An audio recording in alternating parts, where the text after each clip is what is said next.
অন্নপূর্ণা যোজনার স্ট্যাটাস কাল থেকে দেখা যাচ্ছে, তবে স্ট্যাটাস যখন আপনি দেখছেন তখন কিন্তু বেশিরভাগ মানুষেরই স্ট্যাটাসে শো করছে ফার্দার ভেরিফিকেশন। দেখুন, এই ফার্দার ভেরিফিকেশন মানে হলো আপনার অ্যাপ্লিকেশনটি এখনও রিজেক্ট হয়নি, এখনও কিন্তু ভেরিফিকেশন প্রক্রিয়া আছে এবং এখনও কিন্তু ভেরিফিকেশন হবে।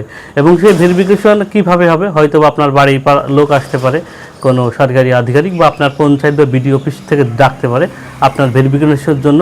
বিভিন্ন রকম ডকুমেন্টস নিয়ে কিন্তু আপনাকে আবার দৌড়দৌড়ি করতে হবে, ঠিক আছে। অর্থাৎ মানুষের কিন্তু হয়রানির একদমই শেষ নেই এই অন্নপূর্ণা যোজনার টাকা পাওয়া নিয়ে।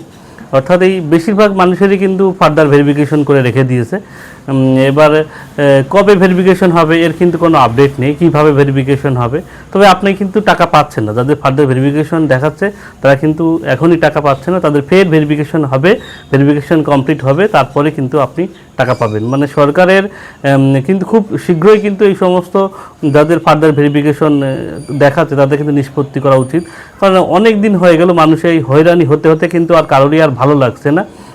এখন এমন একটা পর্যায়ে মানুষে চলে এসছে যে আমি আর অন্নপূর্ণা যোজনার টাকা পাওয়ার দরকার নেই, আমি আর কোথাও ভেরিফিকেশন করতে যাব না, ঠিক আছে। অর্থাৎ যাদের অর্থাৎ ফার্দার ভেরিফিকেশন দেখাচ্ছে তারা আপনারা নিশ্চিত টাকা পাচ্ছেন না, তবে আপনাদের ফের ভেরিফিকেশন হবে, তারপরেই ভেরিফিকেশন হওয়ার পরে যদি তারা অ্যাপ্রুভ দেয় তারপরেই কিন্তু আপনি টাকা পাবেন, নাহলে কিন্তু টাকা পাবেন না।